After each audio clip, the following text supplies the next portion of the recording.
Hallo liebe Panzerfreunde, heute möchte ich euch unser neues Drehkranz-Kit 360 Grad für die Henglong-Panzer ab der Elektronik-Version TK 6.0 vorstellen.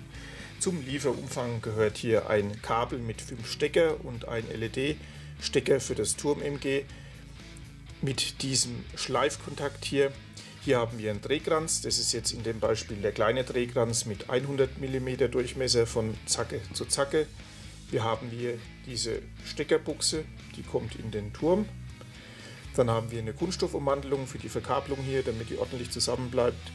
Und hier einen Kabelbinder, um diesen Schleifkontakt am Drehkranz anzubringen. Wir haben noch ein zweites Kit mit einem großen Drehkranz, zum Beispiel für den Leopard-Panzer.